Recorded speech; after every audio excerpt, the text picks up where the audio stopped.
ওই দেখ, আকাশ কেমন কালো মেঘে ঢেকে যাচ্ছে, মনে হচ্ছে এক্ষুনি বৃষ্টি নামবে রে। বৃষ্টি নামবে? কি মজা, কি মজা! বৃষ্টি হলে আজ ইচ্ছা মতো ভিজবো রে। শুধুই ভিজবো না, বৃষ্টির সময় শুনেছি অনেক মাছ পাওয়া যায়। আজ বৃষ্টি হলে ভিজবো আর নদীতে মাছ ধরবো। খুব মজা হবে রে। এই কথা বলতে বলতেই বৃষ্টি শুরু হয়ে যায়। সবাই আনন্দে চিৎকার করে ওঠে। চল চল, আমরা মাছ ধরতে যাই। কতদিন মাছ দিয়ে ভাত খাইনি, আজ যদি মাছ পাই তাহলে মন ভরে মাছ দিয়ে ভাত খাবো। তোরা যা, এই বৃষ্টিতে আমি নদীতে যাব না। দেখ কেমন করে মেঘ ডাকছে, যদি বাজ পড়ে। তাহলে তুই বাড়ি যা, আমরা তিনজন নদীতে মাছ ধরতে যাচ্ছি। রাব্বি সেখান থেকে বাড়ি চলে যায়। শাপলা, দিয়া ও রাজু বৃষ্টির পানিতে ভিজতে ভিজতে নদীতে মাছ ধরতে যায়।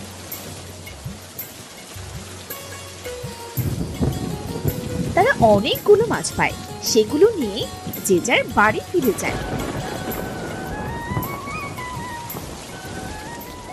মা, তুমি এখানে বসে কি এত ভাবছো? এতক্ষণে তোদের ফেরার সময় হলো। রাগ করো না মা, বৃষ্টি হলে তো নদীতে মাছ ভেসে বেড়ায় মা। অনেকদিন তো আমরা মাছ খাই না, তাই নদীতে মাছ ধরতে গিয়েছিলাম। দেখো না মা, কতগুলো মাছ এনেছি। মা, মাছগুলো ঝোল করবে। বৃষ্টির দিনে মাছ ঝোল দিয়ে ভাত খাবার মজাই আলাদা। ঠিক আছে, তোরা তাড়াতাড়ি জামা কাপড় পাল্টে নে, না হলে সে আবার ঠান্ডা লেগে যাবে। রাজু আর দিয়া কাপড় বদলে ঘরে গিয়ে দেখে তাদের ঘরে পানি পড়ছে। তোর বাবাকে কত করে বললাম এবার সালটা সারাও, বৃষ্টির দিনে ঘরে থাকাই যায় না, কিন্তু সে তো পেরে উঠলো না। আচ্ছা, আমি মাছগুলো কেটে রান্না করে নিই। মোহিনী মাছ কেটে রান্না করে।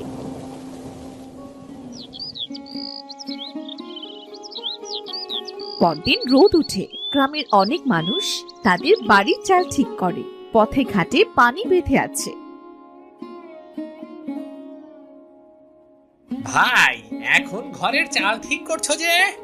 কি করব ভাই, বর্ষা চলে এসেছে তো। তুমি তো জানো বর্ষার সময় গ্রামের অবস্থা কেমন হয়। বর্ষার জন্য কাল সারা রাত ঘুমাতে পারিনি, চাল বেয়ে সব পানি গায়ে পড়েছে। এজন্য ঘরের চালটা ঠিক করছে আর কি। বেশ ভালোই করছো ভাই, আমারও একই অবস্থা। আমার ঘরের চালটাও ঠিক করতে হতো, কাছে তেমন পয়সা নেই, এজন্য এবার পেরে উঠছি না।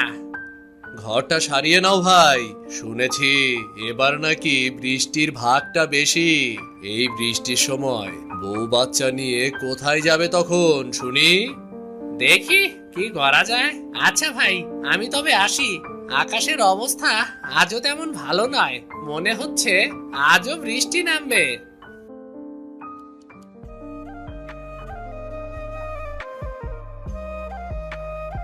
বলি, ও মহেশ ভাই, মাঠে তো সব কাদা, তা গরু নিয়ে যাচ্ছ কোথায় তবে? মাঠে যাচ্ছি ভাবি, যেখানে একটু শুকনো পাবো সেখানে একটু গরুটাকে খাইয়ে আনতে যাচ্ছি। বাড়িতে গরুর খাবারের বড্ড অভাব গো। আচ্ছা, আমি আসি তবে। এই বলে মহেশ গরু নিয়ে সেখান থেকে মাঠে চলে যায়। অন্যদিকে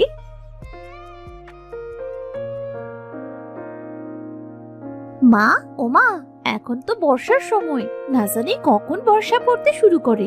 বাড়িতে তো জ্বালানি নেই মা, তখন জ্বালানির অভাবে না খেয়ে থাকতে হবে। আমি আর ভাই মিলে বরং জঙ্গলে যাচ্ছি। কাল তো ঝড় বৃষ্টি হয়েছিল মা, আজ জঙ্গলে অনেক জ্বালানি পাবো। আকাশের অবস্থা তো তেমন ভালো নয় রে, এই অবস্থায় তোদের জঙ্গলে যেতে হবে না। তুমি চিন্তা করো না মা, বর্ষা শুরু হবার আগেই আমরা চলে আসব। তাড়াতাড়ি ফিরিস কিন্তু। দিয়া আর রাজু তাদের মায়ের কাছ থেকে বিদায় নিয়ে জঙ্গলের উদ্দেশ্যে বেরিয়ে পড়ে। তারা হাঁটতে হাঁটতে একসময় জঙ্গলের অনেক গভীরে চলে আসে। দিদি, এখানে অনেক জ্বালানি হয়েছে, চলো একটু কুড়াই আমরা। ঠিক আছে ভাই। দিয়া আর রাজু জঙ্গলের ভেতর থেকে জ্বালানি কুড়াতে থাকে। হঠাৎ চারদিক অন্ধকার হয়ে আসে, আকাশ কালো মেঘে ঢেকে যায়। ভাই, আকাশ তো কালো মেঘে ছেয়ে গিয়েছে, মনে হচ্ছে এক্ষুনি কালবৈশাখী ঝড় উঠবে। দিদি তাড়াতাড়ি বাড়ি চলো, আমার খুব ভয় করছে তো। ভয় পাস না ভাই, আমি আছি তো। দিদি ওই দেখো আকাশে কেমন বজ্রপাত হচ্ছে। চল ভাই, যে জ্বালানিগুলো কুড়িয়েছি তাই দিয়ে 2-3 দিন চলে যাবে। ঝড় ওঠার আগে আমরা বাড়ি চলে যাই, চল। এই বলে রাজু আর দিয়া জ্বালানি নিয়ে জঙ্গল থেকে বাড়ি ফিরে আসে।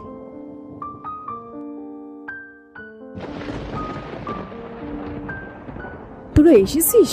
আমি তো চিন্তায় মরে যাচ্ছিলাম, যে মেঘ করেছে, মনে হচ্ছে এখনই কালবৈশাখী ঝড় উঠবে। এজন্যই তো তাড়াতাড়ি বাড়ি ফিরে এসেছি মা।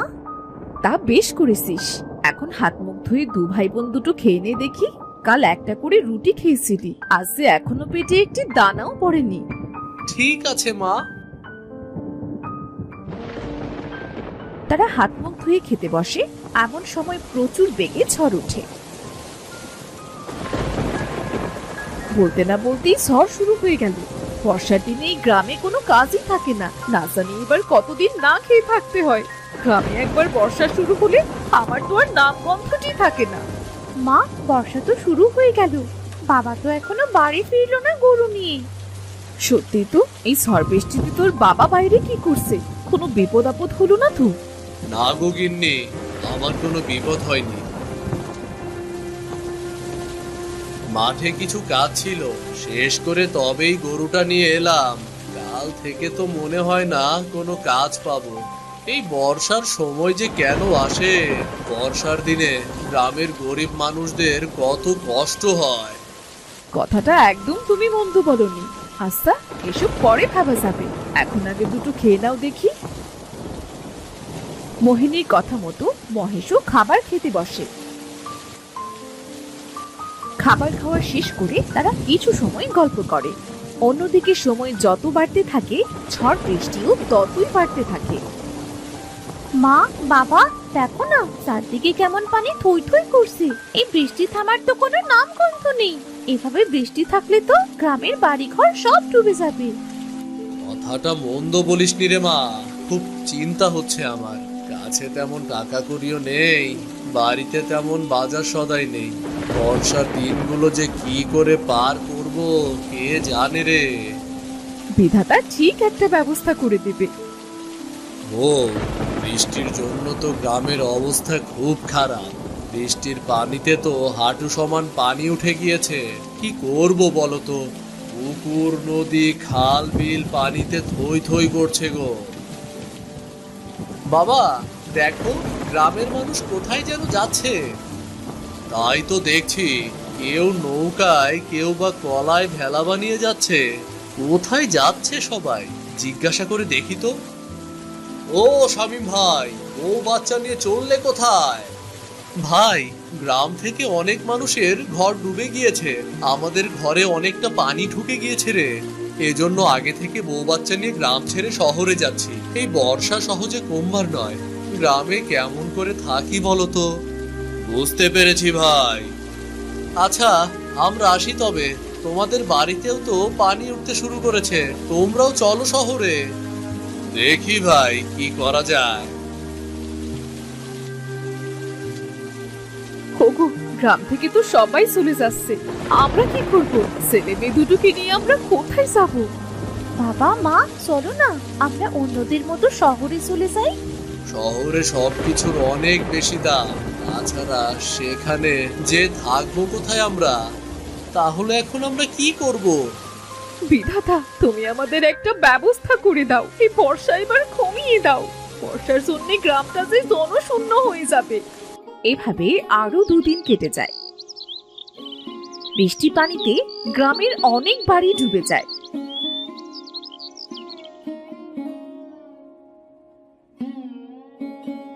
আজ বর্ষাটা কম হয়েছে। বলি বউ, বাড়িতে শুকনো খাবার আর কতগুলো আছে গো? আজ যে কোনো খাবার নেই, ছেলে মেয়ে দুটো ক্ষুধায় ছটফট করছে। কি করব কিছু বুঝতে পারছি না। এই অবস্থায় তো কোথাও খাবার পাবো না, কি যে করি। আমি বলি কি, তুমি একবার জমিদার মশাইয়ের কাছে যাও, দেখো না উনি কি করে।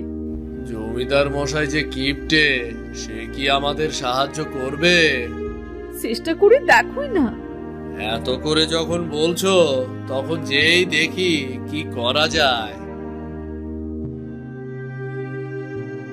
বউ, এই কলার ভেলা করেই আমি জমিদার বাড়ি যাচ্ছি। বাবা আমিও যাবো তোমার সাথে। তোকে যেতে হবে না মা, কখন আবার বর্ষা শুরু হয় কে জানে। বাবা তোমার সাথে যাই না, দেখো চারিদিকে কত পানি, আমার খুব দেখতে ইচ্ছে করছে বাবা। ঠিক আছে, চল। মহেশ দিয়াকে নিয়ে ভেলায় করে জমিদারের বাড়িতে যায়।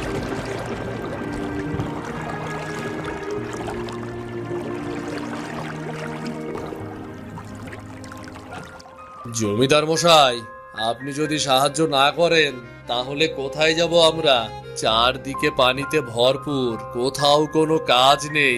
এ অবস্থায় কি খেয়ে বাঁচবো বলুন? তোমার মতো অনেকেই আসছে আমার কাছে, তোমার জন্য আমি কি করতে পারি সেটা বলো। জমিদার মশাই, আজ 4-5 দিন ভাতের দানাও চোখে দেখিনি। বাড়িতে কিছু শুকনো খাবার ছিল, সেটাও কাল ফুরিয়ে গিয়েছে। এজন্য আপনার কাছে এলাম। আপনি যদি কিছুদিনের খাবার দিতেন তাহলে বড্ড উপকার হতো।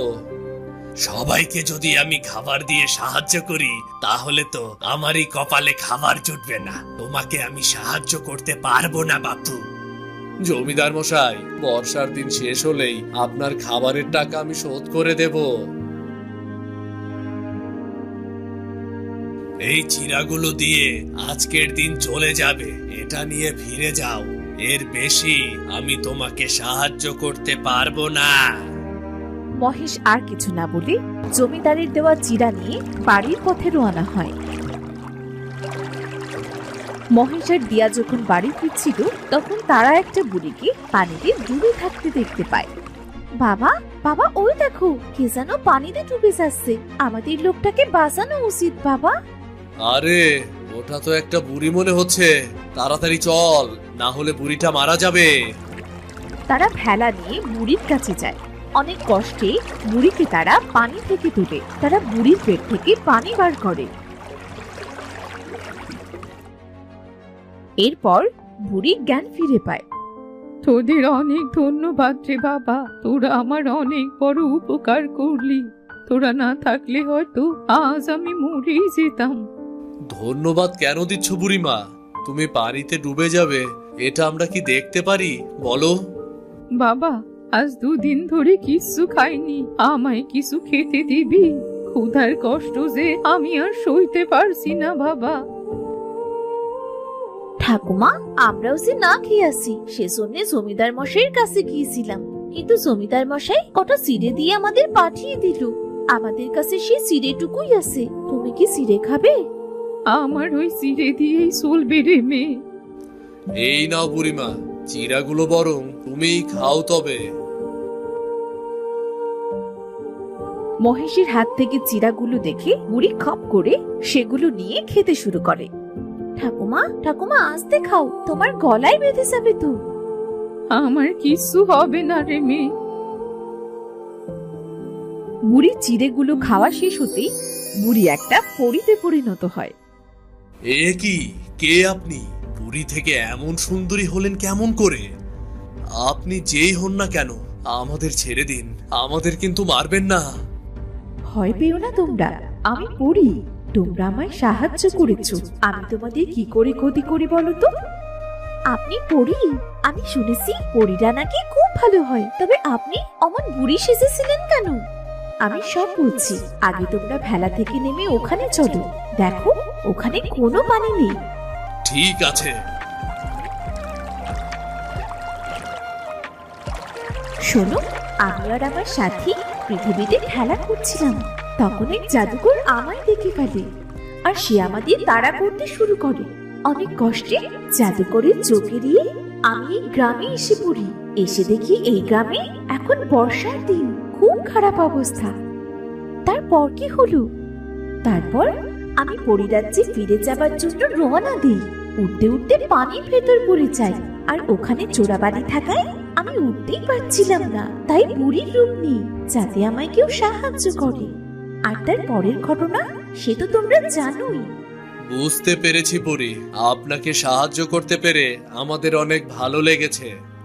আমি তোমাদের উপহার দিতে চাই আমার জীবন বাঁচানোর জন্য। বলো বলো কি চাই তোমাদের? উপহার যদি দিতেই হয় তাহলে গ্রামের সকলের জন্য দিন পরি। আমাদের মতো গ্রামে আরো অনেক মানুষ আছে যারা ঠিক করে খেতেও পায় না, যাদের বাড়ি ঘরে বন্যায় নষ্ট হয়ে গিয়েছে, ঝড় বৃষ্টিতে সবার বাড়ির চাল গিয়ে পানিতে পড়েছে। জানেন, আমরা অনেক কষ্টে থাকি। আমরা এই গ্রামের মানুষ বর্ষার দিনে খুব কষ্টে থাকি। তুমি এই পাখিটা রাখো। এই পাখি প্রতি রাতে একটা করে সোনার মোহর দেবে, আর এগুলো তোমরা এক একজনের বাড়ি গিয়ে দিয়ে আসবে। যতদিন না গ্রামের মানুষের উন্নতি হচ্ছে ঠিক ততদিন এই জাদুর পাখিটা তোমাদের সকলের অভাব দূর করে দেবে। ধন্যবাদ পরি আপনাকে। আর একটা কথা, এই গ্রামে এখন থেকে যতই ঝড় হোক, বর্ষা হোক বা বন্যা হোক, কখনোই গ্রাম ডুবে যাবে না। বর্ষা শেষ না হতে যতটুকু গ্রামের মানুষের পানি প্রয়োজন ততটুকু ছাড়া, আর বাকি পানিগুলো শুকিয়ে যাবে। আপনি খুব ভালো পরি। তোমরাও খুব ভালো। তোমরা নিজেদের কথা না ভেবে পুরো গ্রামের কথা ভেবেছো। আচ্ছা, আমি আসি তবে। এই বলে পরী দিয়া ও মহেশের কাছ থেকে বিদায় নিয়ে পরী রাজ্যে চলে যায়। মহেশ ও দিয়া পরীর দেওয়া পাখিটা নিয়ে বাড়ি চলে আসে। এই পাখিটা পরি আমাদের উপহার দিয়েছে। পরী পেলি কোথায়? তোদের কথা তো আমি কিছুই বুঝতে পারছি না। শোনো তবে।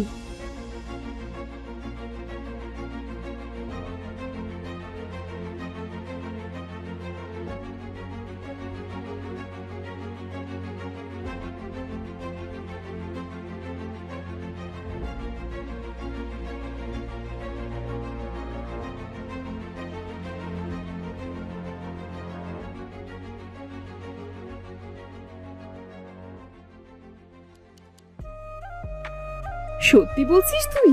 এবার যদি এই গ্রামটা বর্ষার কবল থেকে রক্ষা পায়। আমি তোমাদের খাবার দিচ্ছি। ওমা, এই পাখি দেখি কথাও বলতে পারে। আমি সব সময় কথা বলি না।